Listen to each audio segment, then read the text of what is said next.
क्योंकि इस वीडियो में मैंने 50 से 55 मिनट में चारों सब्जेक्ट के सर्वश्रेष्ठ प्रश्नों का समावेशन किया है। और ध्यान रखिएगा साथियों कि पेपर से पहले ये संजीवनी बूटी आपके दिमाग में होना चाहिए। मैं कहूंगा साथियों यहाँ से आपको बहुत सारे डिक्टो क्वेश्चंस देखने को मिलेंगे। तो साथियों अगर आपने इस वीडियो में एंट्री की है तो मैं कहूंगा हिंदी के पूरे 20 सवाल होंगे जैसे आपके एग्जाम में आएंगे। मैं कहूंगा इन 20 सवालों को करिएगा और देखिएगा आपका स्कोर कितना है। उसके बाद साथियों जीएस के हम लोग संभावित सवाल देखेंगे और रीजनिंग को देखेंगे और साथियों मैथ को देखेंगे। तो क्लास आपकी शुरू हो चुकी है। पहला सवाल आपके स्क्रीन पर आ चुका है कि लिंग की दृष्टि से दही शब्द क्या है। दही स्त्रीलिंग है या पुल्लिंग है? तो मैं कहूंगा साथियों दही आपका क्या है, पुल्लिंग शब्द है। वैसे नॉर्मली तो जिस किसी शब्द के अंत में बड़ी ई आता है वो स्त्रीलिंग होते हैं, लेकिन ये कुछ अपवाद होते हैं साथियों, जैसे कि दही हो गया या उसके अलावा पानी हो गया, ये दोनों कैसे शब्द हो जाएंगे, ये पुल्लिंग शब्द हो जाएंगे। उसके बाद देखिए अगला सवाल है आपकी स्क्रीन पर, क्या कहा जा रहा है, कह रहे कि शीला मेरी बहन है, वह बच्चों के साथ खेल रहा है। तो इसमें आपको कुछ दिक्कत लग रही होगी। दिक्कत कहाँ पर है साथियों बताइए? दिक्कत वह खेल रहा है ये नहीं होना चाहिए। शीला मेरी बहन है यानी कि शीला मेरी बहन है, वह बच्चों के साथ खेल रहा है। अब देखिए बच्चों को साथ खेलना ये भी गलत है, बच्चों से साथ खेलना ये भी गलत है, बच्चों के साथ खेल रहे हैं ये भी गलत है। एक है ना शीला, बहुत सारी थोड़ी ना है। तो बच्चों के साथ खेल रही है ये होना चाहिए, यानी कि पूरा वाक्य आपका क्या होना चाहिए, शीला मेरी बहन है, वह बच्चों के साथ खेल रही है। ये आपका आंसर होगा ऑप्शन नंबर डी। अगला देखिए, आकाश में चांदी चमक रही है, या आकाश में बादल चमक रहे हैं, या तारे चमक रहे हैं, या साथियों सोना चमक रहा है। तो यहाँ पर अगर बात करें साथियों तारे चमक रहे हैं यानी कि आकाश में तारा चमक रहा है ये होना चाहिए। उसके बाद देखिए साथियों योग्य शब्द यहाँ पर आपको दिया गया है, कह रहे कि योग्य शब्द का विलोम क्या होगा। तो योग का विलोम क्या हो जाएगा साथियों? अयोग्य हो जाएगा। आंसर अगर आपने चुना है ऑप्शन नंबर सी तो बिल्कुल करेक्ट है। यश का आप लोग विलोम बता दीजिए। तो यश की अगर साथियों बात करते हैं, यश का विलोम क्या हो जाएगा? आप लोग की अगर बात करें तो जिनका भी आंसर अपयश है, मैं कहूंगा आपका आंसर बिल्कुल करेक्ट हो जाएगा। अगला देखिए, यानी कि सही वर्तनी वाले शब्द का चयन करिए, यानी कि आपको ये बताना है कि आखिर मौखिक कैसे लिखा जाता है। क्या मौखिक की अगर बात करें तो साथियों मुझे ऐसा लग रहा है जैसे ऑप्शन नंबर ए वाले में लिखा हुआ है ना, ऐसे लिखा जाता है, क्योंकि ये मौखिक लिखा हुआ है गलत है, ये मौखिक लिखा हुआ है गलत है, ये साथियों मौखिक लिखा हुआ है ये भी गलत है। मैं कहूंगा जिनका आंसर ऑप्शन नंबर ए के साथ है तो बिल्कुल करेक्ट भाई, बहुत बढ़िया, वेरी गुड क्लास। अगला सवाल देखिए, कह रहे कि अर्जुन शब्द का पर्यायवाची आपको बताना है। शमशीर नहीं, गोविंद नहीं, धनंजय कहते हैं, यानी कि अर्जुन का पर्यायवाची अगर आपसे पूछे एग्जाम में तो धनंजय आपको साथियों बता देना है। वाक्यांश के लिए एक शब्द चुनिए, यानी कि जो जन्म से अंधा हो उसको साथियों अगर एक शब्द में आप कहेंगे तो क्या कहेंगे? उसको साथियों जन्मांध कहेंगे। यानी कि आंसर अगर आपका ऑप्शन नंबर ए के साथ जा रहा है तो बिल्कुल सही जा रहा है। उसके बाद देखिए अगला सवाल है, कह रहे कि कुबेर का पर्यायवाची इसमें से आप लोग बता दीजिए। तो कुबेर को यक्षराज कहते हैं, गिरिराज कहते हैं, महाराज कहते हैं या यमराज कहते हैं? मैं कहूंगा कुबेर का पर्यायवाची इसमें से यक्षराज हो जाएगा। राइट आंसर आपका ऑप्शन नंबर ए के साथ जाएगा। अगला देखिए, यहाँ पर अगर बात करें रिक्त स्थान को भरने के लिए सबसे उपयुक्त शब्द का चयन कीजिए। बूढ़ा आदमी अपने जवानी क्या लिखा हुआ है, ठीक है, बूढ़ा आदमी अपने बुढ़ापे से, मतलब ऐसा हो सकता हो यहाँ पर से लिखा हो, ठीक है, या हो सकता हो परेशान हो, ऐसा भी हो सकता है, ठीक है, मैं अपनी तरफ से कह रहा हूँ। बूढ़ा आदमी अपने जवानी से परेशान है, ठीक है, जवानी से परेशान है, जवानी से परेशान क्यों होगा? बूढ़ा आदमी अपने बुढ़ापे से परेशान है या बचपन से परेशान है या प्रशंसा से परेशान है? तो मैं कहूंगा यहाँ पर सबसे सटीक जवाब जो होगा वो ऑप्शन नंबर बी वाला होगा। उसके बाद देखिए अगला सवाल है, कह रहे कि साथियों अंग अंग ढीला होना, इस मुहावरे का मतलब क्या हो सकता है? तो इसका मतलब क्या होता है? निराश होना नहीं, हार जाना नहीं, दुखी होना नहीं, साथियों अत्यधिक थक जाना। यानी कि जब कोई थक जाता है ना तो क्या कहा जाता है, भाई मेरा तो अंग अंग ढीला हो गया है। तो कुल मिला के आप लोग ध्यान रखेंगे। उसके बाद देखिए साथियों आप लोग चेक करिएगा कि आपके कितने सवाल यहाँ पर बिल्कुल सही जा रहे हैं, ठीक है ना। चलिए यहाँ पर अगर बात करें, कह रहे कि कन्या की सपात्रता सुपात्रता की सा दहेज के स्वरूप से तय करना जाने लगा है। तो यहाँ पर आपको दिक्कत लग रही होगी।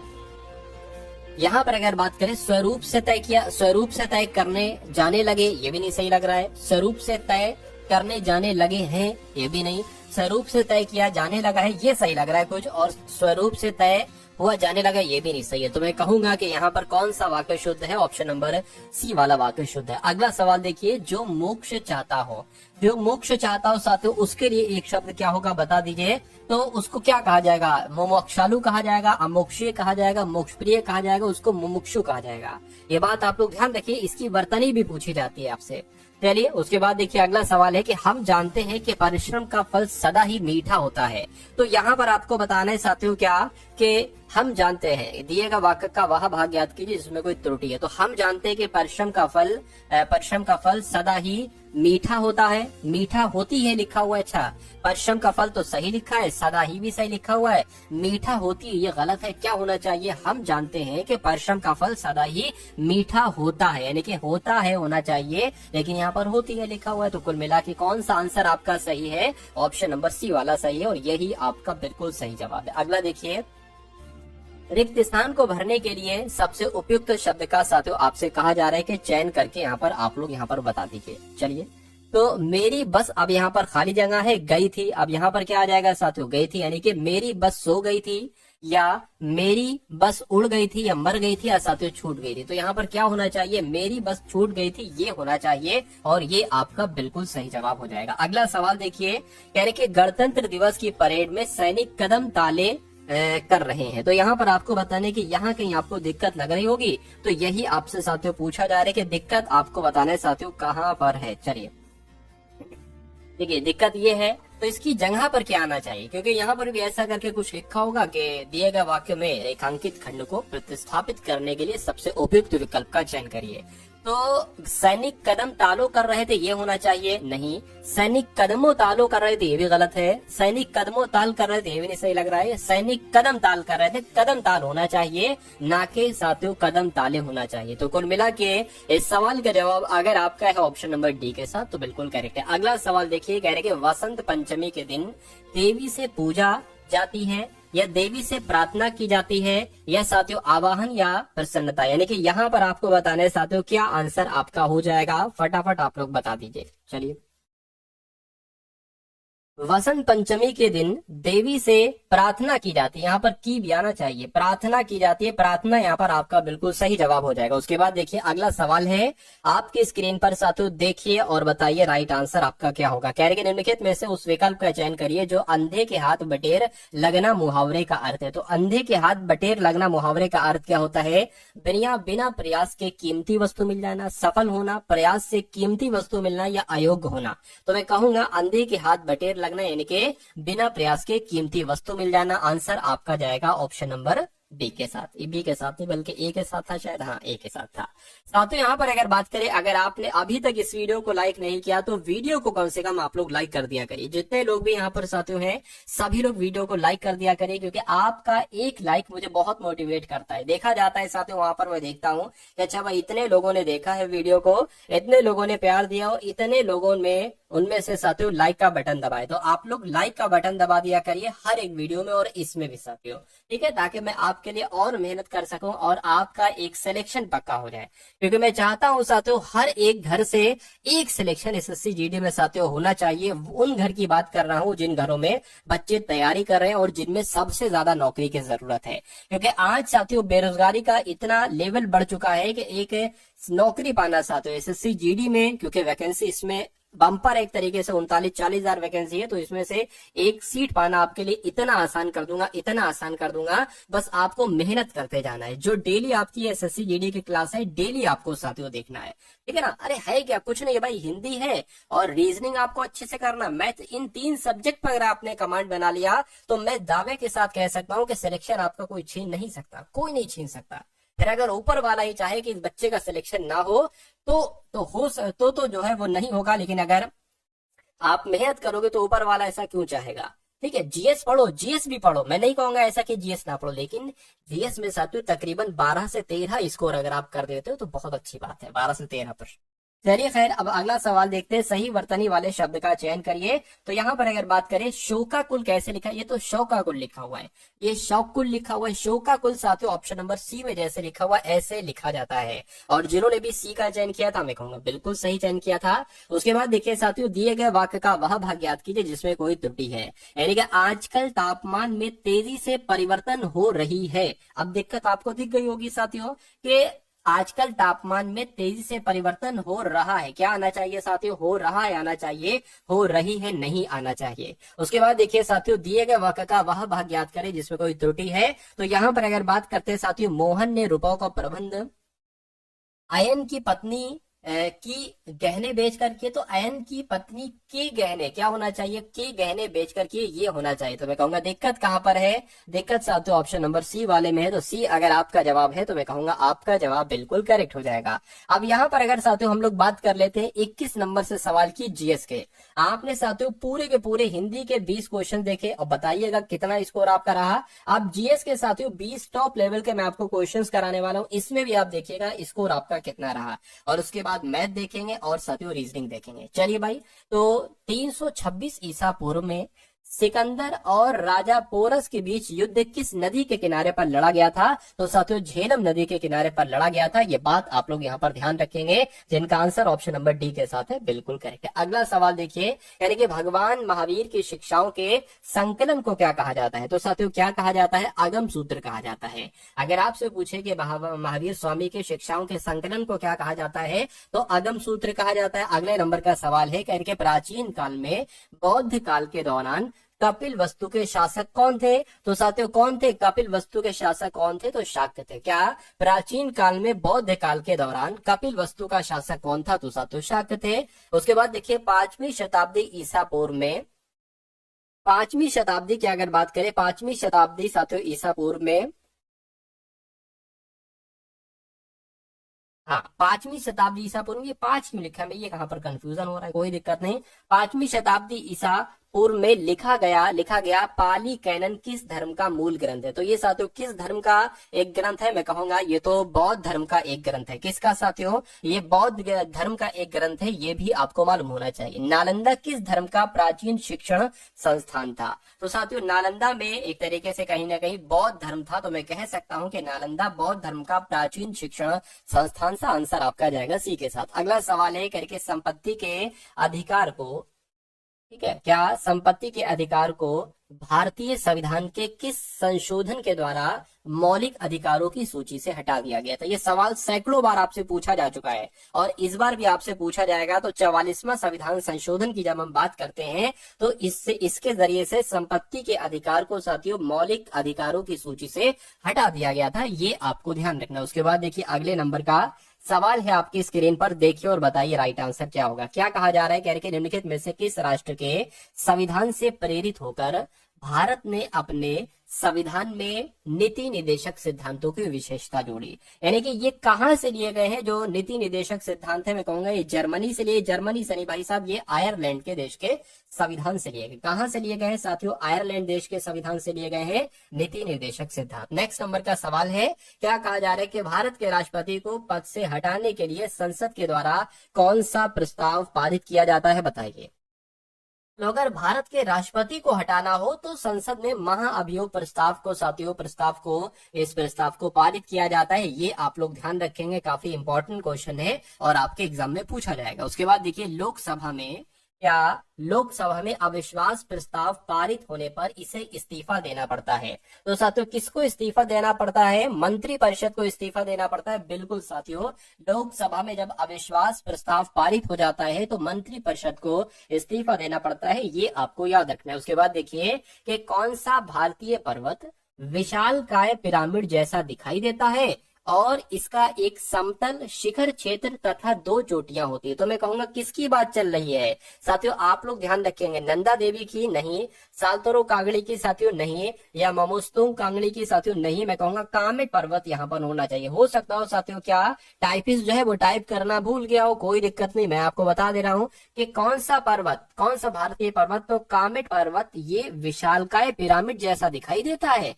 और इसका एक समतल शिखर क्षेत्र और इसकी 2 चोटियां, किसकी, कामेट पर्वत की, ये आपको मालूम होना चाहिए। अगला देखिए, माउंट एवरेस्ट पर चढ़ने वाली प्रथम छिन्न अंग वाली भारतीय महिला का नाम क्या है। तो इनका नाम साथियों क्या है, अरुणिमा सिन्हा इनका नाम है। क्या नाम है इनका, नाम अरुणिमा सिन्हा है। आंसर आपका जाएगा ऑप्शन नंबर ए के साथ साथ। माउंट जोपुनो निम्नलिखित में से किस राज्य में स्थित है। तो माउंट जोपुनो की अगर बात करते हैं तो ये सिक्किम में स्थित है। कहां पर साथियों, ये सिक्किम में स्थित है। आंसर आपका ऑप्शन नंबर बी हो जाता है। उसके बाद देखिए कह रहे लिपू लेक दर्रा, क्या लिपू लेक दर्रा भारत के किस राज्य में स्थित है, बताइए।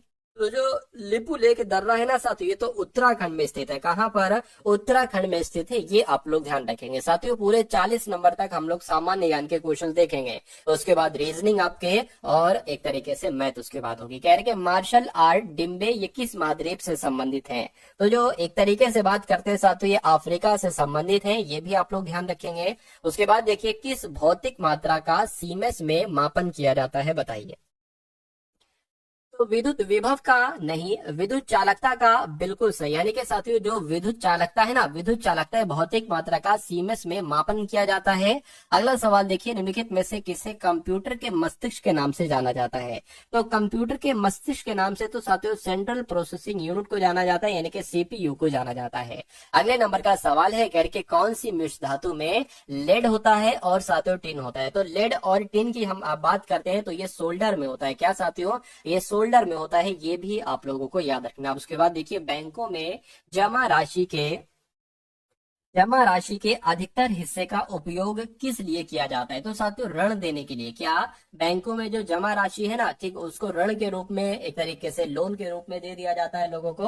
तो उसके बाद देखिए, अगला सवाल है, गराड़ी जो है ना, ये कहाँ का लोक नृत्य है साथियों, बताइए। तो गराड़ी की अगर बात करें, ये पुदुचेरी में किया जाता है। कहाँ पर किया जाता है? ये पुदुचेरी में किया जाता है, गराड़ी लोक नृत्य। अगला सवाल है, कह रहे तेरताली की लोक नृत्य ये कहाँ का है? तो तेरताली कहाँ पर किया जाता है साथियों? मध्य प्रदेश में किया जाता है। क्या? तेरताली कहाँ का लोक नृत्य है साथियों? मध्य प्रदेश का है भाई। बहुत बढ़िया, वेरी गुड क्लास। तो अब साथियों यहाँ पर अगर हम लोग बात करते हैं, अब आपके रीजनिंग के क्वेश्चन शुरू हो चुके हैं। तो अब आपको बहुत ध्यान पूर्वक इस क्लास को देखना होगा, क्योंकि यहाँ से बहुत सारे कॉन्सेप्ट आप अपने रियल एग्जाम में देखेंगे, ठीक है ना। चलिए, तो कह रहे कि किसी निश्चित कोड भाषा में PERHAPS को क्या लिखा जाता है? SPAHREP लिखा जाता है। तो आपको बताने के CHEWING को क्या लिखा जाएगा, ये आपको साथियों बताने। सबसे पहले आपको लॉजिक ढूंढना है। जब मैंने इन लेटर्स पर नजर मारी और फिर मैंने इन लेटर्स पर नजर मारी, तो मेरे दिमाग ने कहा कि जो लेटर्स यहाँ पर है वही लेटर्स लगभग लगभग यहाँ पर है, बस क्रम चेंज हुआ है। क्या? बस क्रम चेंज हुआ है। देखिए, ये P है तो ये सबसे अंत में हो गया, ये S है तो ये सबसे शुरू में हो गया। फिर आपका क्या आ जाएगा? देखिए, P आ गया, फिर आपका E यहाँ पर आ गया, फिर आपका R यहाँ पर आ गया, फिर आपका H यहाँ पर आ गया। ये क्रम चल रहा है। यानी कि अगर बात करें कितने लेटर है, तो 1 2 3 4 5 6 7। C यहाँ पर आ जाएगा, H यहाँ पर आ जाएगी ये वाला, फिर ये E यहाँ पर आ जाएगा, फिर W यहाँ पर आ जाएगा, I यहाँ पर आ जाएगा, N यहाँ पर आ जाएगा, G यहाँ पर आ जाएगा। बस आपको एक काम करना है कि आपको देखना है कि ऐसा लिखा कहाँ पर है। तो मैं कहूंगा GNIWEHC ऐसा कहाँ पर लिखा हुआ है? ऐसा तो ऑप्शन नंबर C में लिखा हुआ है। तो जिनका आंसर मेरे आंसर से पहले आ गया था, तो बहुत बढ़िया भाई। अब उसके बाद देखिए, अगला सवाल है कथन और निष्कर्ष वाले सवाल। ये समझ लीजिए 100% आपके एग्जाम में आपको देखने को मिलेंगे। कहने के कोई भी स्पीकर फोन नहीं है। तो मान लेते हैं साथियों, ये क्या हो गया? ये स्पीकर हो गया। क्या? ये स्पीकर हो गया। कह रहे कि कोई भी स्पीकर जो है ना, कोई भी साथियों स्पीकर फोन नहीं है, ठीक है। तो कोई भी स्पीकर फोन नहीं है, ये हमने बना लिया। उसके बाद कह रहे हैं कि सभी तार फोन है। तो सभी तार फोन है, यानी कि फोन के अंतर्गत साथियों तार आएगा, ठीक है। अब निष्कर्ष पढ़िए और बताइए कौन कौन से निष्कर्ष सही है, कौन कौन से निष्कर्ष गलत है। कह रहे कि फोन, कुछ फोन तार है। देखिए, कुछ फोन तार है, बिल्कुल साथियों। इतने फोन जो है ना वो तार हो जाएंगे, बिल्कुल सही है। कोई भी तार स्पीकर नहीं है, कोई भी तार स्पीकर नहीं। देखिए, जब कोई स्पीकर फोन नहीं है तो जाहिर सी बात है कोई फोन स्पीकर नहीं होगा, और फोन के अंदर तार आ रहा है तो जाहिर सी बात है कोई तार स्पीकर नहीं होगा। और यहाँ पर यही तो बात की गई, तो ये बिल्कुल सही हो जाएगा। कोई भी फोन स्पीकर नहीं है, कोई भी फोन स्पीकर नहीं है, ये बात भी बिल्कुल सही। तो मैं कहूंगा यहाँ पर तो सभी के सभी निष्कर्ष बिल्कुल सही होगा। और ऐसा कहाँ पर लिखा हुआ है? ऐसा ऑप्शन नंबर डी में लिखा हुआ है। तो ये आपका क्या होगा? बिल्कुल करेक्ट आंसर हो जाता है। उसके बाद देखिए, अगला सवाल है आपकी स्क्रीन पर, एक नंबर सीरीज वाला सवाल है। कह रहे कि 4 है, 16 है, उसके बाद 64 है, उसके बाद 256 है, और फिर आपसे पूछा जा रहा है कि उसके बाद अगला नंबर यहाँ पर क्या आएगा। साथियों इस टाइप का जो सवाल मैं आपको करवा रहा हूँ ना, ये समझ लीजिए 100% आपके एग्जाम में पूछे ही पूछे जाते हैं। इसमें कोई दो राहें नहीं है कि ये सवाल पूछे जाएंगे या नहीं पूछे जाएंगे। नहीं साथियों, ये सवाल, ये कॉन्सेप्ट हर बार आपके एग्जाम में आते हैं। चलिए, तो 4 16 64 256, उसके बाद आपको बताने क्या है। देखिए, अभी जो मेरे पास मेरी जो नॉलेज है, मेरी नॉलेज ये कह रही है कि 4 की गुणा अगर 4 से कर दे तो 16 बन जाए।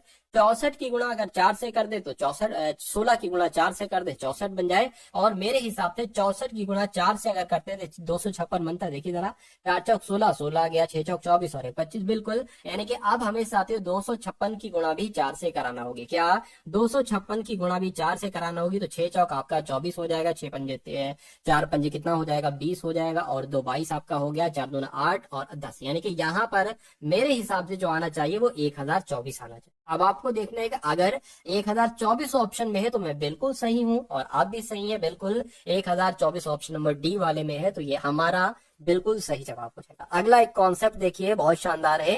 यानी कि 4 अक्षर समूह दिए गए हैं जिनमें से 3 किसी तरह से समान है यानी कि संगत है, और एक असंगत है यानी कि एक अलग है। एक जो होगा, मतलब कहने का मतलब है 3 ऐसे ऑप्शन होंगे जिसमें सेम लॉजिक लगा होगा, और एक अलग लॉजिक वाला ऑप्शन होगा। उसी ऑप्शन को आपको छाट कर बताना है। देखिए आप कैसे चयन करेंगे, आप इनको ऐसे नहीं समझ पाएंगे, आप इनकी प्लेस वैल्यू लिख लीजिए। जैसे टी जो होता है ना, ये 20 पर होता है, वाई आपका 25 पर होता है, डी 4 पर होता है। उसी प्रकार आर जो होता है 18 पर होता है, वी 22 पर होता है, बी 2 पर होता है, एन की बात करें 14 पर होता है, एस 19 पर होता है, और एक्स आपका 24 पर होता है, और उसी प्रकार जी 7 पर होता है, एल 12 पर होता है, क्यू 17 पर होता है। यहाँ पर देखिए 5 बढ़ाया गया है, और यहाँ पर अगर बात करें, देखिए यहाँ पर कितना बढ़ाया गया है, 4 बढ़ाया गया है। यहाँ पर अगर बात करें कितना, 5 बढ़ाया गया है, यहाँ पर भी 5 बढ़ाया गया है। तो इसमें मतलब इसमें 5 बढ़ाया गया, लेकिन यहाँ पर 4 बढ़ाया गया। तो मैं कहूंगा सबसे अलग कौन सा है, तो ऑप्शन नंबर बी वाला है। तो यही आपका आंसर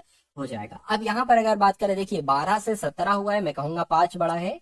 19 से 24 हुआ है, 5 बड़ा है। अब 22 से ये 2 कैसे हो गया, देखिए ये 22 आता है वी पर, ठीक है ना, 22 आता है वी पर।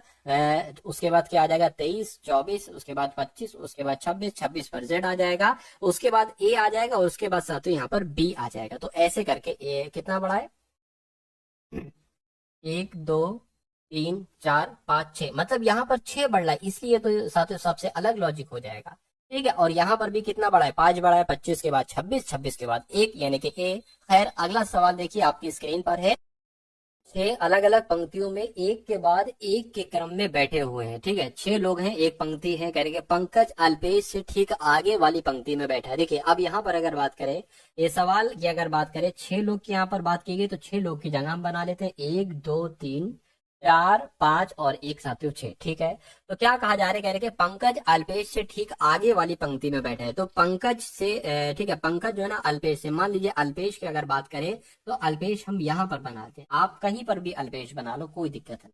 ठीक है, अल्पेश से आगे वाली पंक्ति में बैठा है। मान लीजिए आगे हम जो बढ़ रहे हैं ना वो इस तरह इस क्रम में बढ़ रहे हैं, तो पंकज कहाँ पर बैठेगा, पंकज यहाँ पर बैठ जाएगा, क्योंकि कहा गया है कि पंकज अल्पेश से ठीक आगे वाली पंक्ति में बैठा है।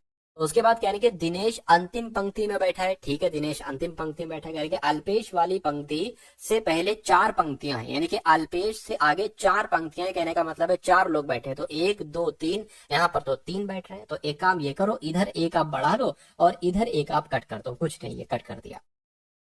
तो 6 लोग हैं, तो 1 2 3 4 5 6 लोग हो गए। और कहा गया था कि अल्पेश से आगे वाली पंक्ति में पंकज बैठा है। ठीक है, यानी कि अल्पेश के आगे 4 पंक्तियां हैं, तो 1 2 3 4 सब क्लियर है। ठीक है, अब यहाँ पर कहा गया है अल्पेश वाली तो हो चुका है, कह रहे श्री कुमार नीरज के ठीक बाद वाली पंक्ति में बैठा है।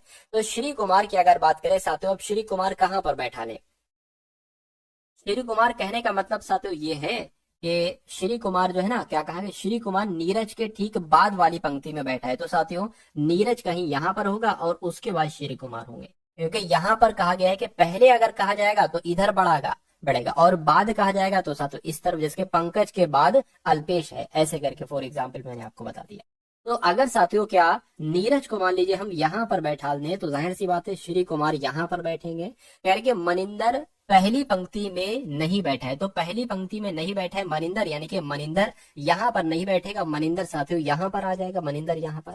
और एक बात यहाँ पर कही गई थी कि दिनेश अंतिम पंक्ति में बैठा है, तो दिनेश साथियों यहाँ पर बैठ जाएगा। तो कौन कौन 6 लोग थे, 6 को बैठा दिया। कह रहे कि मनिंदर के ठीक बाएं बाद वाली पंक्ति में कौन बैठा हुआ है, तो मनिंदर के ठीक बाद वाली पंक्ति में कौन बैठा हुआ है, पंकज बैठा हुआ है। पंकज बैठा हुआ है तो पंकज आपका राइट आंसर हो जाएगा। अगर ये कहता कि मनिंदर के ठीक है, मनिंदर की अगर देखिए बाद ये हो गया, लेकिन अगर कहा जाता मनिंदर के आगे कौन बैठा है, तो श्री कुमार आप बताते। चलिए अगला सवाल है साथियों आपके स्क्रीन पर, देखिए सवाल को और बताइए राइट आंसर क्या होगा। कहने के साथियों एक नंबर सीरीज वाला सवाल है, 13 है, 29 है और उसके बाद 62 है और उसके बाद 129 है और फिर उसके बाद 264 है। आपको बताने के अगला नंबर यहाँ पर क्या होगा। तो देखिए 13 से ये 29 बना है, तो कैसे 13 से 29 बना है, मैं कहूंगा 13 की गुणा अगर 2 से कर देते हैं, 13 दूना 26 और 3 जोड़ देते हैं तो 29 बन जाएगा। ठीक है, 29 की गुणा अगर साथियों 2 से करते हैं तो कितना हो जाएगा, 58 हो जाएगा। 58 में अगर 4 जोड़ देते हैं तो ये 62 आ जाएगा। ठीक है, अब 62 की गुणा किससे करें साथियों, 6 दूना 12, हाँ 2 से अगर करेंगे तो कितना हो जाएगा, 124 हो जाएगा। और 124 में हमें 5 जोड़ना पड़ेगा 129 बनाने के लिए। तो कुल मिला के मेरा हिसाब से इसकी भी गुणा 2 से करेंगे और फिर मेरे हिसाब से साथियों देखिए 3 जोड़ा, 4 जोड़ा, 5 जोड़ा, तो जाहिर सी बात है 6 जोड़ेंगे। उसी प्रकार इसकी भी गुणा 2 से करेंगे और इसमें हम 7 जोड़ देंगे। तो 264 की गुणा पहले तो आप 2 से करिए तो 8 आ गया, 12 आ गया, 5 आ गया और फिर इसमें आप 7 जोड़ दीजिए तो कितना आ गया साथियों, मैं कहूंगा 535 आ गया। क्या 535 कहीं ऑप्शन में है? बिल्कुल ऑप्शन में है, ऑप्शन नंबर ए वाले में है। तो जिनका आंसर मेरे आंसर से पहले आया था, मैं कहूंगा उन सभी का आंसर बिल्कुल करेक्ट हो जाता है।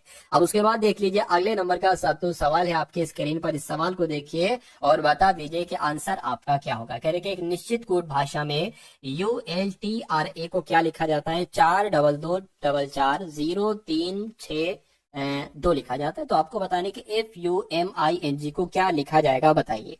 अब यहाँ पर आपको लॉजिक ये पता करना है कि आखिर U से 4 कैसे लिखा गया। अच्छा ऐसा तो नहीं 1 2 3 4 5 ये 5 लेटर हैं तो 1 2 3 4 5 ऐसा तो नहीं साथियों। U जैसे कि 21 पर आता है, ठीक है, L 12 पर आता है, T 20 पर आता है और R 18 पर आता है, A 1 पर आता है। अब देखिए ये 21 से डबल हो गया है एकदम 42, ठीक है, 12 से डबल हो गया है 24 और 20 से डबल हो गया है 40 और 18 से डबल हो गया है 736 और 1 से डबल हो गया है 2। तो यही लॉजिक कुछ यहाँ पर लगेगा, यहाँ पर लगेगा बिल्कुल। F कितने पर आता है साथियों, 6 पर आता है तो डबल हो जाएगा यानी कि 12 आ जाएगा। U 21 पर आता है, 21 का डबल क्या हो जाएगा, 42 हो जाएगा, सॉरी ठीक है 12 हो गया, 42 हो गया। M 13 पर आता है, 13 दूना 26 हो गया। I 9 पर आता है, 18 हो गया। N 14 पर आता है, 28 आ गया, यहाँ पर 14 आ जाएगा। तो कुल मिला के ऐसा कहां पर लिखा हुआ है, 12 42 26 18 28 14, ऐसा साथियों ऑप्शन नंबर डी में लिखा हुआ है, ऑप्शन नंबर डी में लिखा हुआ है। तो ये आपका बिल्कुल सही जवाब है। अगला सवाल देखिए आपकी स्क्रीन पर है, बताइए राइट आंसर क्या होगा। यहाँ पर कहा गया है साथियों आपसे कि जैसे यहाँ पर 9 से 50 बनाया गया है, 9 से 50 बनाया गया है, ठीक है, उसी प्रकार यहाँ पर जो बनाया गया वो 11 से बनाया गया है, 82 बनाया गया है, ठीक है। तो आपको ये बताना है कि 14 से साथियों यहाँ पर क्या नंबर बनाया जा सकता है, बताइए। अब देखिए यहाँ पर आप सोचोगे 9 से 50 कैसे बनाया गया है, 11 से 82 कैसे बनाया गया है। अगर हम बात करें साथियों 9 से हम, ठीक है, वैसे तो नॉर्मली अगर बात करें 9 पंजे 45 5 जोड़ देंगे, 11 पंजे 55 5 नहीं जोड़ना है, ठीक है। अब दूसरी अगर ट्रिक की बात करें, इसमें से अगर मान लीजिए हम 2 घटा दें, 9 में से अगर हम 2 घटाते हैं तो 7 आता है, 7 का स्क्वायर होता है 49, हम इसमें 1 जोड़ देते हैं तो साथियों ये हमें 50 मिल जाएगा। तो उसी प्रकार से इसमें अगर हम 2 घटाते हैं, क्योंकि हमें लग रहा है ना 2 घटाने पर ये 9 का स्क्वायर हो जाएगा, 9 के स्क्वायर के आसपास का। उसी प्रकार यहाँ पर भी 9 में से 2 घटाने पर ये 7 के स्क्वायर के आसपास हो जाएगा। तो 2 घटाया 9 आया, 9 का स्क्वायर किया 81 आया, 81 में 1 जोड़ दिया तो साथ 82 आ गया। उसी प्रकार यहाँ पर करेंगे 2 घटाएंगे तो 12 आ जाएगा, 12 का स्क्वायर 144 होता है, प्लस 1 कर देंगे तो साथियों कितना आ जाएगा, 145 आ जाएगा। क्या 145 ऑप्शन में है? बिल्कुल ऑप्शन नंबर ए वाले में है। तो ये आपका बिल्कुल सही जवाब है। अगला सवाल देखिए आपके स्क्रीन पर है, अंग्रेजी शब्दकोश के वर्णानुक्रम को दर्शाया गया है। इस टाइप का एक सवाल आपसे जरूर पूछा जा चुका है। देखिए जो आपके पेपर हो चुके हैं ना साथियों, अभी जितने 5 सालों में 4 सालों में जितनी बार भी साथियों पेपर हुए हैं, और ठीक है मैं कहता हूं साथियों तकरीबन मैंने सभी शिफ्ट का तो नहीं कह सकते, लेकिन लगभग आधी शिफ्ट का सभी का एनालिसिस कर लिया। जैसे कि मान लीजिए पिछले 5 सालों में जितनी शिफ्ट हुई है तो आधी शिफ्ट का तकरीबन मैंने एनालिसिस कर लिया है, ठीक है। हिंदी का कर लिया है, ठीक है, मैंने रीजनिंग का कर लिया है, मैंने मैथ का कर लिया है, थोड़ा बहुत मैंने जीएस का भी किया है, ठीक है। तो साथियों उसी के आधार पर ये आपका पूरा एक्सपेक्टेड मॉडल पेपर बनाया जाता है, क्योंकि साथियों थोड़ा प्रीवियस ईयर क्वेश्चन पेपर से भी रिलेट करता है आपका आने वाला पेपर, कैसे उसमें सवाल आएंगे, किस टाइप का साथियों लेवल होगा, ये बहुत एक तरीके से रिलेट करता है प्रीवियस ईयर क्वेश्चन पेपर से, ठीक है ना। चलिए तो अब यहाँ पर साथियों हम लोग देख लेते हैं इस सवाल को, क्योंकि मैंने देखा है हर एक शिफ्ट में इस टाइप का सवाल है। 90% साथियों देखा गया है कि इस टाइप का सवाल हर एक शिफ्ट में है। चलिए खैर अगला सवाल देखिए, अंग्रेजी शब्दकोश के वर्ण, मतलब इसको अंग्रेजी शब्दकोश के अनुसार आपको यहाँ पर साथियों लिखना है। चलिए लिख देते हैं, क्या दिक्कत है। देखिए HI लिखा हुआ, HO लिखा हुआ, तो मैं कहूंगा पहले क्या आएगा, पहले ये आएगा, ये नहीं आएगा। HI लिखा हुआ, HI लिखा हुआ, HI लिखा हुआ, HIT पहले आएगा या HIR पहले आएगा, तो HIR पहले आएगा। HIP पहले आएगा या HIR पहले आएगा, मैं कहूंगा ये वाला पहले आएगा, 4 पहले आ जाएगा। उसके बाद साथियों क्या आ जाएगा, उसके बाद 3 आ जाएगा, उसके बाद फिर ये 1 आ जाएगा, उसके बाद 2 आ जाएगा। तो 43-12 कहाँ पर लिखा हुआ है, 43-12-21 लिखा हुआ है, नहीं यहाँ भी नहीं है, यहाँ पर हो जाएगा। यानी कि ये 2 को हटा दीजिए, पता नहीं कैसे टाइप हो गया।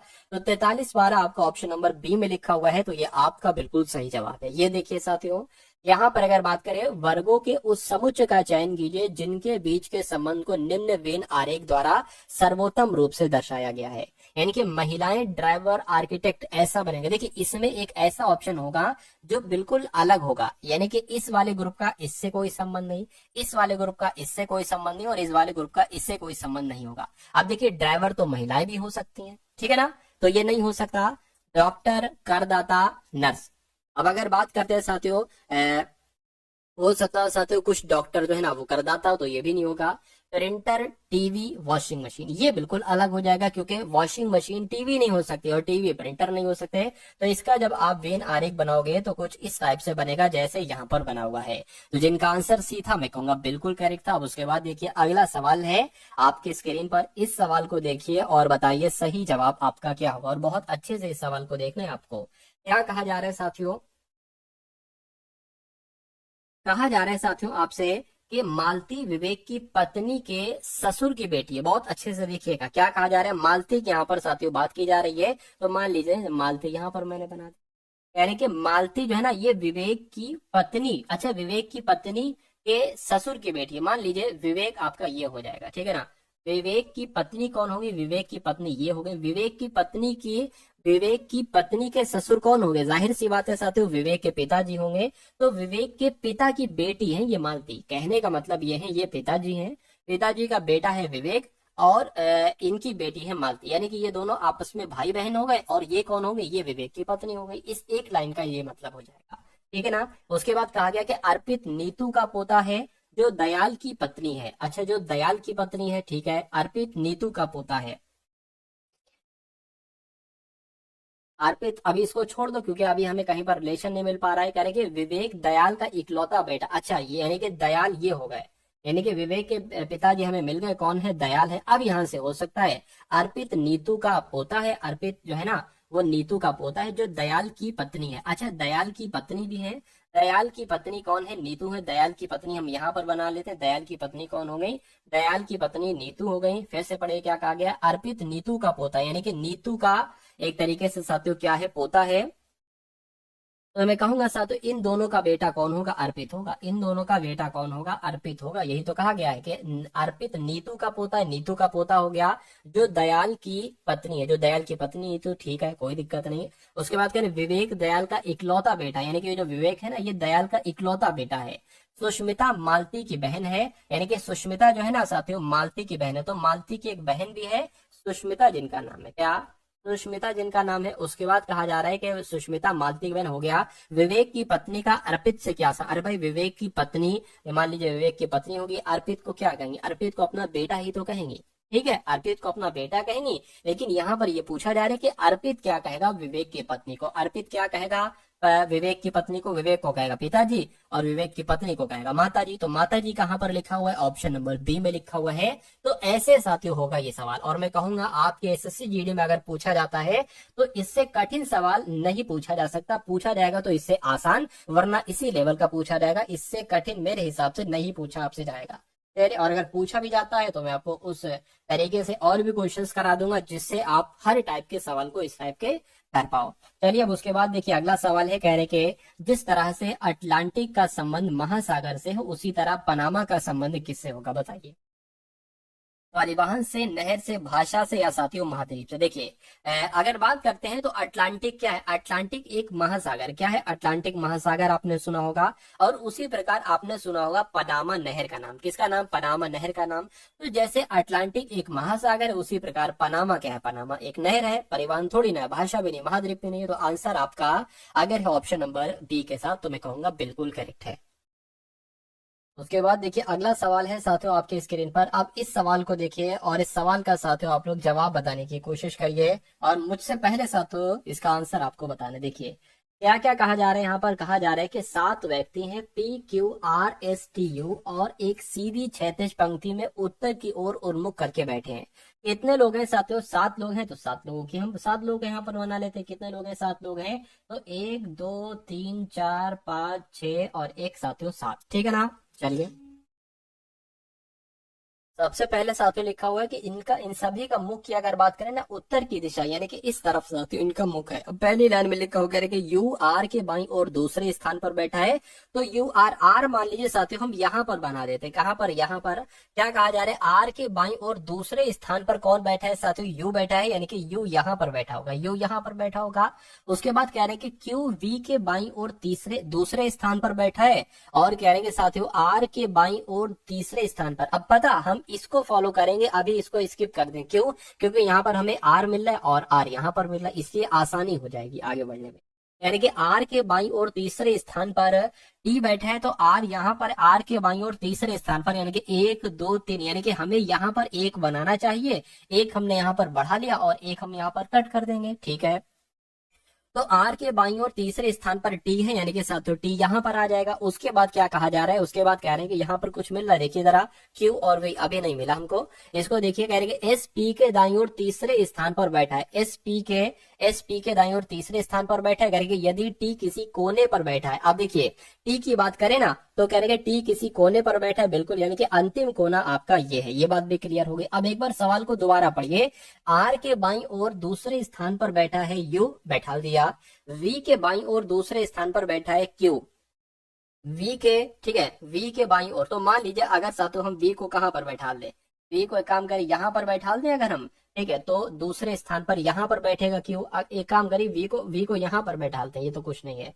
वी के बाईं और दूसरे स्थान पर क्यू है, यानी कि साथियों क्यू यहाँ पर बैठाल देते हैं। और कहने के आर के बाईं और तीसरे स्थान पर टी है, आर के बाईं और तीसरे स्थान पर टी बैठाल चुके हैं।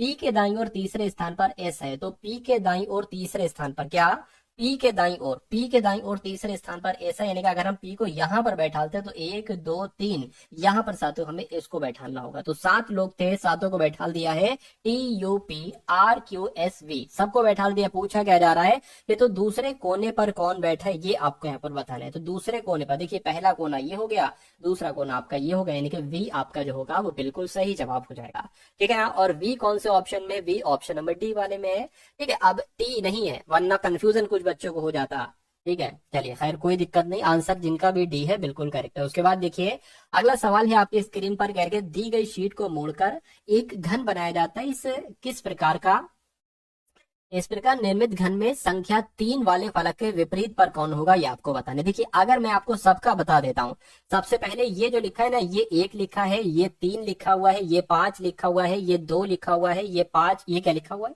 एक सेकंड देख लेते हैं।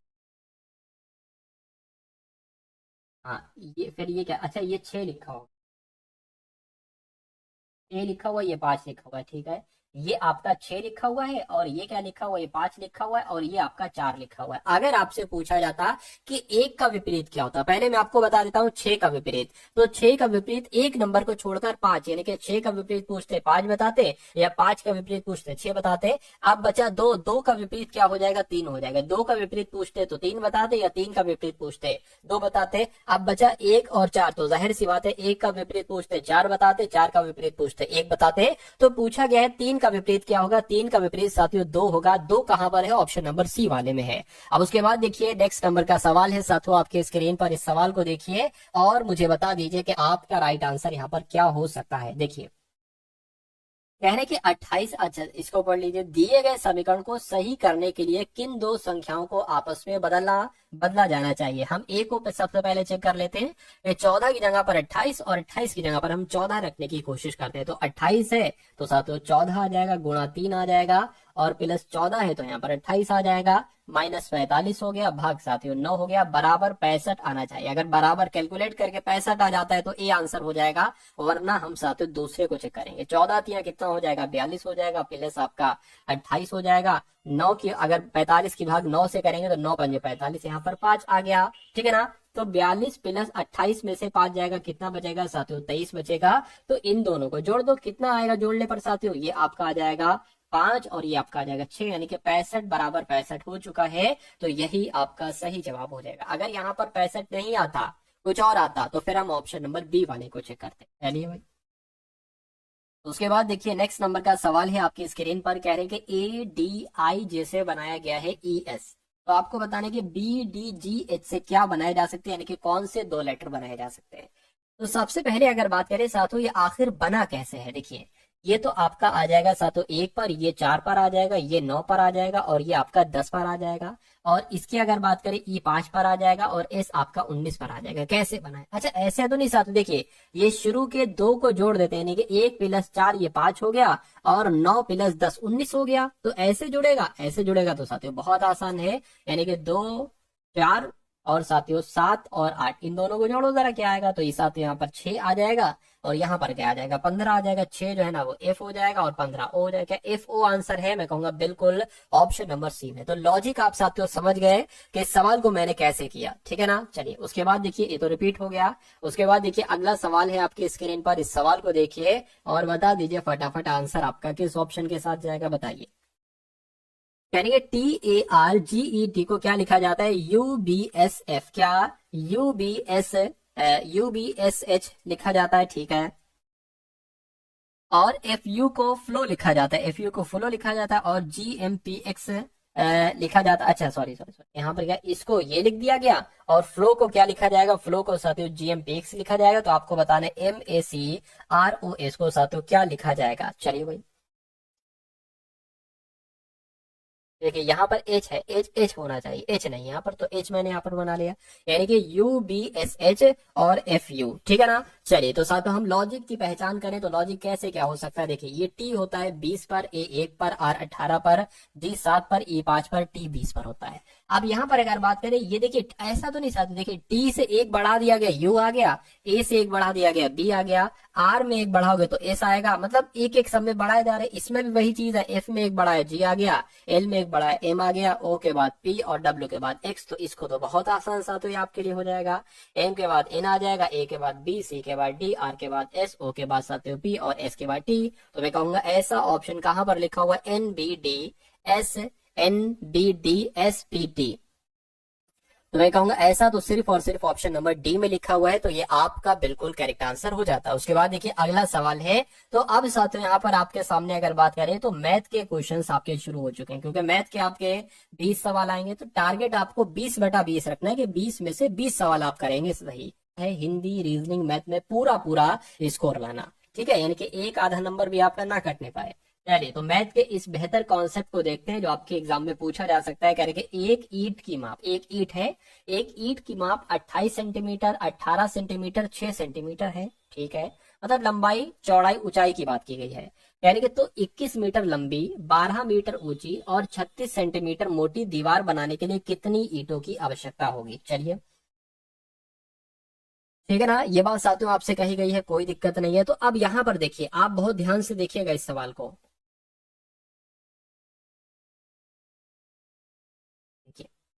इतनी ईंटें बनाई जा सके, तो ये 21 मीटर है, ठीक है। 21 मीटर है ना, तो इसको सेंटीमीटर में करो। मैं कह रहा हूं, मैं आपको बता देता हूं, 1 सेंटीमीटर की अगर बात करें, 1 मीटर बराबर कितने सेंटीमीटर होता है, अगर बात करते हैं साथियों, 1 मीटर बराबर कितने होता है साथियों, 100 सेंटीमीटर होता है, ठीक है। तो यहाँ पर क्या लिखा हुआ है, यहाँ पर लिखा हुआ है 21 मीटर। तो 21 मीटर को अगर हम सेंटीमीटर में बदलें तो 100 सेंटीमीटर, 100 से गुणा कर दी, ये अब सेंटीमीटर में हो गया, ठीक है ना। उसके बाद गुणा लगा दी। अब 12 मीटर है तो 12 गुणा कौन से कराएंगे, 1200 सेंटीमीटर हो जाएगा, और ये तो 36 सेंटीमीटर तो ऑलरेडी है, तो 36 सेंटीमीटर ऐसे लिख दिया। अब यहाँ पर इसकी भाग करा देंगे 28 सेंटीमीटर, 18 सेंटीमीटर और 6 सेंटीमीटर से, यानी कि 28 गुणा 18 गुणा 6, यानी कि अगर ऐसा सवाल आता है तो साथियों ऐसे ही आपको इस सवाल को सोल्व करना होगा। अब इसको साथियों क्या कर लीजिए, आप कैलकुलेट कर लीजिए, कोई दिक्कत नहीं। देखिए इसको हटा के 6 कम 6, 6 छंग आपका 36 हो गया, इसको हटा के 6 तिया 18 हो गया, इसको हटा के साथियों कितना हो गया, 3 चौक आपका 12 हो गया, ये डबल जीरो लग गया, ये भी हट गया। ठीक है, अब इसकी अगर बात करें साथियों, देखिए एक काम करिए, 2100 यहाँ पर लिख लीजिए, गुणा 400 लिख लीजिए और बटे 28 लिख लीजिए। देखिए 7 तिया 21, 7 चौक 28, इससे कट करेंगे 100 आ जाएगा, यानी कि 2 जीरो यहाँ पर लग जाएंगे, तो 3000 आपका आंसर हो जाएगा। तो आप लोग ध्यान रखेंगे साथियों, 30,000 यहाँ पर आपका बिल्कुल सही जवाब हो जाएगा। एक व्यक्ति ने एक कार 3,80,000 रुपए में बेची है और उसे 5% की हानि हुई, यानी कि जब एक व्यक्ति ने 3,80,000 रुपए की कोई कार बेची है तो उसको 5% की हानि हुई है। इसका कहने का मतलब यह है कि उसने अपनी कार 100% में नहीं बल्कि 95% में बेची है। तो 95% में बेची है तो उसने साथों 3,80,000 रुपए की बेची है, यानी कि 15% का लाभ प्राप्त करने के लिए कार को कितने रुपए में बेचा जाना चाहिए। देखिए आप 15% का लाभ प्राप्त करना, यानी कि उस कार को 115% में बेचा जाना चाहिए, यानी कि 95% की वैल्यू है 3,80,000, तो 115% की वैल्यू साथ निकाल लीजिए। कैसे आप निकालोगे मैं आपको बता देता हूँ। 95% नीचे आ गया, अब ये 1% की वैल्यू है, ये 1% की वैल्यू है, 115% की वैल्यू निकालना है तो 115% की गुणा इधर की, तो 115% की गुणा इधर कर देंगे, इसको कैलकुलेट कर लो साथियों, आपका आंसर आ जाएगा। यानी कि 15% लाभ से जिस मूल्य पर बेची जानी वो मूल्य आपको साथियों मालूम पड़ जाएगा। चलिए इसको अगर कट करें तो 5 दूना 10, 5 तिया 15 हो जाएगा, और इसको अगर कट करें 5 से कम 5, 5 तिया आपका 45 हो जाएगा, 19 से कम 19, 19 दूना 38 हो गया, यहाँ पर साथियों ये आपका 20,000 हो गया। अब 20,000 की गुणा साथियों किससे करना है, यहाँ पर 20,000 से करना है, तो जब करोगे तो कितना आएगा साथियों, 4,60,000 आ जाएगा, और 4,60,000 ऑप्शन नंबर सी वाले में है, तो ये आपका बिल्कुल सही जवाब हो जाएगा। उसके बाद देखिए अगला सवाल है आपकी स्क्रीन पर, कह रही है एक कार पहले 272 किलोमीटर की दूरी तय करती है 40 किलोमीटर प्रति घंटा की औसत चाल से। ठीक है, यानी कि अगले 85 किलोमीटर की दूरी वो 50 किलोमीटर प्रति घंटा औसत चाल से तय करती है। तो पूछा जा रहा है कि पूरी यात्रा के लिए औसत चाल ज्ञात कीजिए, यानी कि पूरी यात्रा का औसत चाल आपसे यहाँ पर पूछा जा रहा है। तो कैसे करेंगे, देखिए औसत चाल की यहाँ पर अगर बात करें तो औसत चाल कह लो या चाल कह लो, औसत चाल बराबर क्या होता है, दूरी बटे समय। क्या दूरी बटे क्या हो जाएगा साथियों, दूरी बटे समय हो जाएगा। यानी कि आपको यहाँ पर कुल दूरी लिखना है। कुल दूरी साथियों कितनी है, 272 ये है, और कहाँ की दूरी 85 ये है, तो साथियों 272 प्लस 85 ये कुल दूरी हो गई। और कुल चाल की, कुल समय की अगर बात करें, अब समय पता कैसे निकालोगे, समय कैसे निकालोगे, दूरी बटे चाल समय होता है साथियों। समय बराबर कैसे, समय कैसे निकालोगे, अगर पहली वाली इसका निकालना है तो क्या हो जाएगा, समय बराबर दूरी कितनी है 272 और चाल कितनी है 40 किलोमीटर प्रति घंटा। तो इसको साथियों आपको कट करना होगा। देखिए 5 अट्ठे 40 हो गया और 5 पंजे 25 हो गया, और यहाँ पर क्या आ जाएगा साथियों, ये काम करो साथियों 2 से कट कर लो, कट हो जाएगा 5 से भी। ठीक है 2 से कट करते हैं, आगे यहाँ पर साथियों 20 आ जाएगा, और इसको अगर कट करते हैं 2 एकम 2, 2 छंग 12। ठीक है 2 छंग 12 नहीं, 2 तिया 6 और 2 छंग आपका 12 हो जाएगा। इसको अगर कट करोगे साथियों 5 से अगर कट करें, नहीं 2 से कट करो, ठीक है 10 आ गया, और 2 से अगर कट करें 2 छंग 12, 2 अट्ठे 16। अब पॉइंट यहाँ पर लगे तो 6.8 हो जाएगा। क्या हो जाएगा, 6.8 हो जाएगा। तो पहला समय आपको मालूम पड़ चुका है कितना है साथियों, 6.8 है, क्योंकि यहाँ पर हमें क्या लिखना है, कुल समय लिखना है। तो पहला समय आपका कितना आ गया, 6.8 आ गया। अब दूसरा समय निकाल लीजिए, दूसरे की दूरी कितनी है 85, और साथियों चाल कितनी है 50 किलोमीटर प्रति घंटा। तो साथियों इसको कैसे करोगे, 5 एकम 5, 5 एकम 5 और 5 सत्ते 35 हो जाएगा। पॉइंट जीरो हटाएंगे, पॉइंट बढ़ा देंगे, तो दूसरा क्या हो जाएगा साथियों, समय 1.7 हो जाएगा। तो कुल मिला के हमें दूरी, तो हमने कुल दूरी लिख ली है, कुल समय इनको जोड़ दीजिए, 7 और 8 कितना हो जाएगा, 15 पॉइंट लग जाएगा, और यहाँ पर 7 8 यानी कि 8.5 आ गया। तो इसको साथियों कैलकुलेट कर लो, आपका आंसर आ जाएगा। इन दोनों को अगर जोड़ोगे तो कितना आ जाएगा साथियों, कितना आ जाएगा, एक तरीके से बात करें 5 2 आपका 7 आ गया, 7 8 15 हो गया, 15 का 5 और 1 आपका, यानी कि 357 की भाग आप करा लो 8.5 से। ठीक है ना, तो बस इतना ही काम करना है। इस पॉइंट को हटाकर 0 बढ़ा लेंगे, 5 एकम 5 आ जाएगा, 5 सत्ते 35 आ जाएगा, 5 सत्ते 35 और 5 एकम 5, 5 चौका आपका 20 आ गया। अब इसको अगर साथ यहाँ पर कैलकुलेट करें तो 17 चौक कितना हो जाएगा, 68 हो जाएगा। 68 69 70 71 3 बचेगा, ये 34 हो गया साथियों। 17 दुना कितना हो जाएगा, 34 हो जाएगा। यानी कि चाल आपकी कितनी आ रही है साथियों, चाल आपकी 42 किलोमीटर प्रति घंटा आ रही है, ये औसत चाल है। तो 42 किलोमीटर प्रति घंटा कहां पर लिखा हुआ है, ऑप्शन नंबर डी में लिखा हुआ है, तो ये आपका बिल्कुल सही जवाब हो जाएगा। अब उसके बाद देख लीजिए नेक्स्ट नंबर का सवाल है आपके स्क्रीन पर। इस सवाल को देखिए और बताइए सही जवाब क्या होगा। कह रहे कि मोहन और रमेश मिलकर एक काम को 15 दिनों में पूरा करते हैं। मोहन रमेश से 50% अधिक कुशल है। अब यहीं पर साथ देख लीजिए मोहन और रमेश की यहाँ पर बात की गई है, यानी कि मोहन जो है ना ये रमेश से 50% अधिक कुशल है। यानी कि अगर ये 100% कुशल है तो ये उससे 50% एक्स्ट्रा कुशल है, यानी कि 150% एक्स्ट्रा कुशल है। तो क्षमता की बात करें, ये क्षमता एक तरीके से निकल कर आई है। तो क्षमता की अगर साथ यहाँ पर हम बात करें तो क्षमता का इसका अनुपात निकाल लो, 50 तिया और 50 दूना, ये आपका क्या आ गई, ये आपकी क्षमता आ गई मोहन और रमेश की। कहने के अकेले मोहन द्वारा कार्य को पूरा करने में लिया गया समय। अब एक इसका मतलब पता है क्या, 3:2 का मतलब ये हुआ कि अगर M 3 काम कर रहा है एक दिन में तो R 2 कर रहा है। अगर दोनों एक साथ मिलकर काम करेंगे तो साथियों एक दिन में 5 काम करेंगे। यहाँ पर कहा जा रहा था कि दोनों मिलकर काम करते हैं तो वो काम 15 दिन में पूरा हो जाता है। तो दोनों अगर 5 काम कर रहे हैं तो 15 दिन में कितना काम हो जाएगा, 75। और ये क्या है, यही तो पूरा काम है। तो टोटल काम साथियों 75 है। और कह रहे हैं कि मोहन द्वारा अकेले अगर उस काम को किया जाए, मोहन उस काम को एक दिन में 3 काम कर रहा है। टोटल काम 75 है, मोहन एक दिन में 3 काम कर रहा है, तो ये कितने दिन में काम हो पाएगा, 3 दूना 6, 3 पंजे 15, यानी कि 25 दिन का समय लगेगा अगर अगर अकेले मोहन उस काम को करेगा। तो इस प्रकार जिनका आंसर ऑप्शन नंबर डी है तो बिल्कुल करेक्ट है। एक वस्तु का अंकित मूल्य 400 रुपए था, किंतु दुकानदार और 15% की दोहरी छूट देता है। क्या 15% की साथ ही दोहरी छूट देता है, ठीक है। और उसने इस पर 25% वस्तु को कितने में बेचा।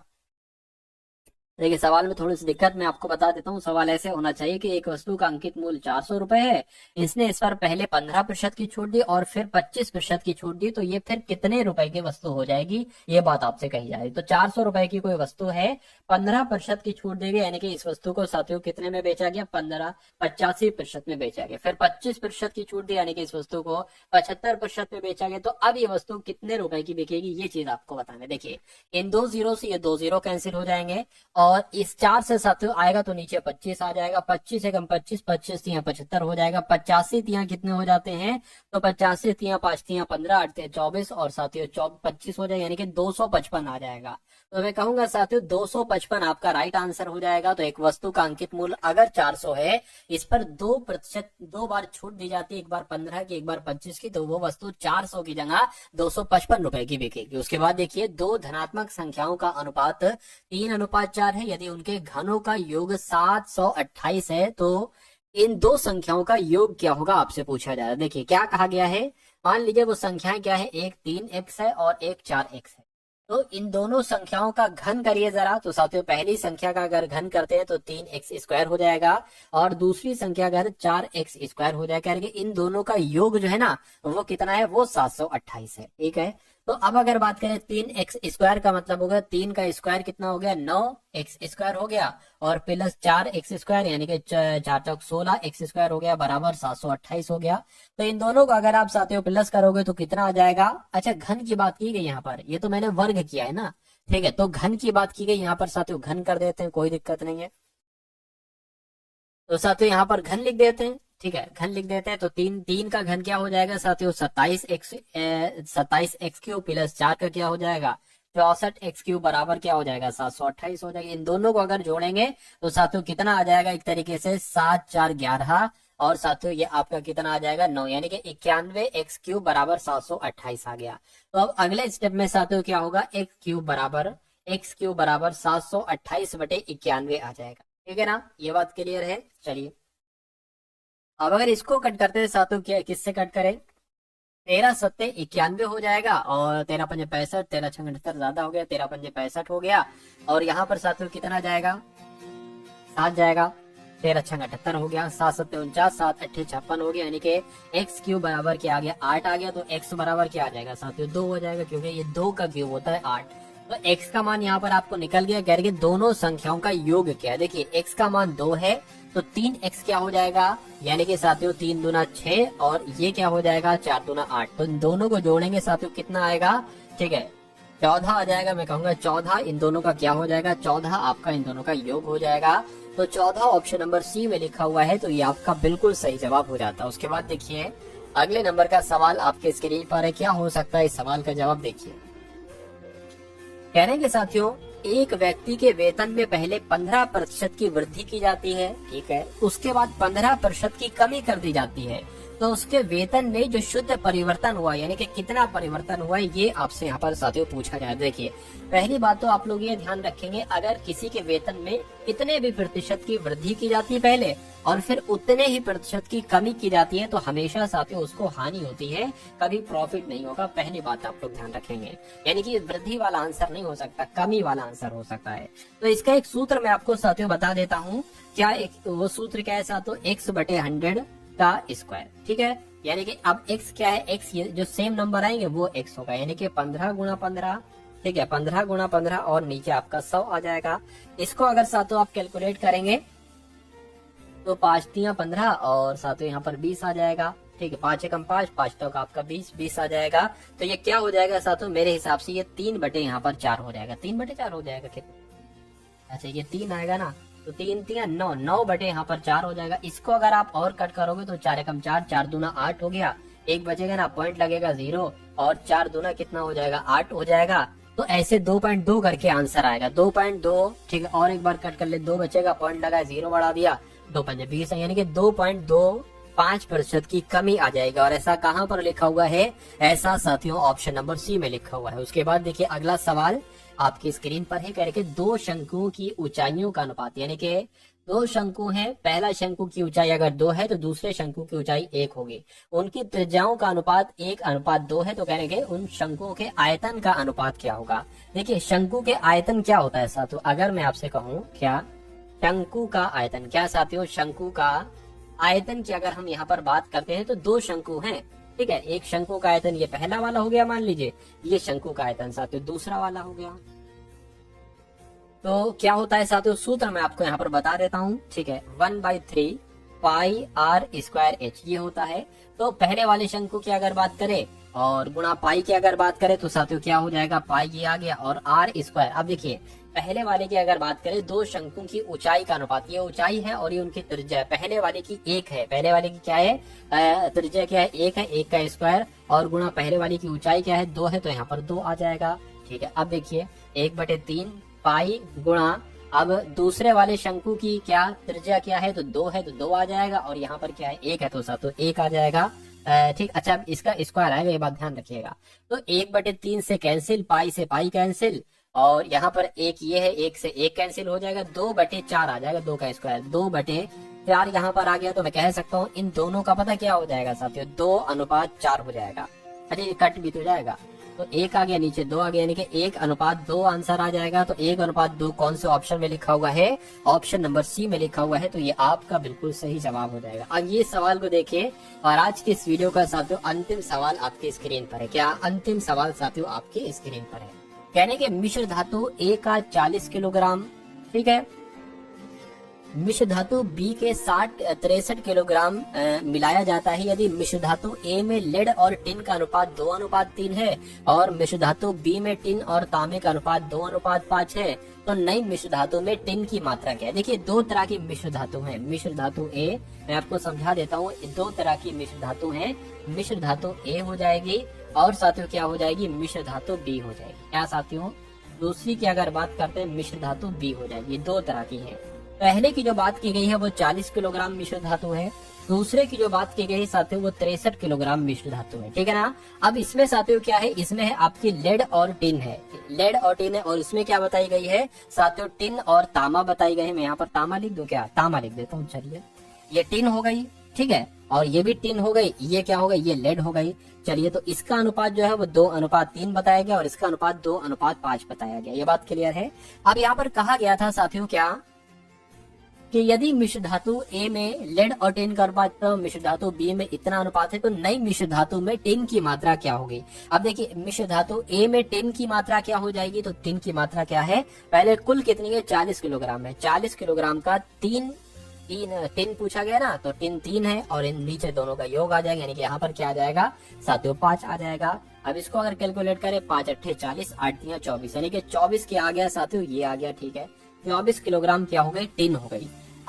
अब दूसरी में हम टिन देखेंगे, इसमें टिन कितनी, इसमें 2 है, टोटल 63 है, 2/7 आ जाएगा, 7 इन दोनों का योग आ जाएगा, 7 में आपका 63 9 दूना 18, यानी कि 18 किलोग्राम की आ गई, इसमें टिन आ गई। तो कहने के साथियों टिन की मात्रा क्या है, तो पहले वाले में तो ए में मिश्र धातु ए में 24 किलोग्राम टिन है और मिश्र धातु बी में 18 किलोग्राम टिन है, तो दोनों को अगर जोड़ते हैं 4 8 12 आ गया और ये 3 और 4 यानी कि 42 किलोग्राम साथियों टिन की मात्रा हो जाएगी। क्या 42 किलोग्राम टिन की मात्रा ऑप्शन नंबर बी में है, तो मैं कहूंगा बिल्कुल ऑप्शन नंबर बी में। तो जिनका भी आंसर ऑप्शन नंबर बी के साथ है, तो मैं कहूंगा आंसर आपका बिल्कुल करेक्ट है भाई, बहुत बढ़िया, वेरी गुड क्लास। तो साथियों कैसी लगी आपको ये क्लास, एक बार कमेंट सेक्शन में आप लोग जरूर बताइएगा कैसी लगी साथियों ये आपको क्लास। एक बार लाइक कीजिएगा वीडियो को साथियों, सब्सक्राइब चैनल को सब्सक्राइब कीजिएगा और इस वीडियो को जरूर शेयर कीजिएगा। तो इस वीडियो को एक बार अपने मित्रों के साथ जरूर शेयर कीजिएगा और डेली आपकी एसएससी जीडी की इसी टाइप की एक क्लास होगी। मैं कहूंगा अगर एग्जाम तक अगर आप ऐसी क्लास देख लेते हैं, तो मैं कहूंगा कि हर एक टाइप का सवाल आप आराम से सॉल्व कर लोगे अपने एग्जाम में। तो जितने भी वीडियोस हैं, जितनी भी क्लासेस, उन सभी क्लासेस का साथियों आप लोग एक बार जरूर देखिएगा। तो मिलते हैं हम सभी लोग आने वाली वीडियो में। जय हिंद साथियों।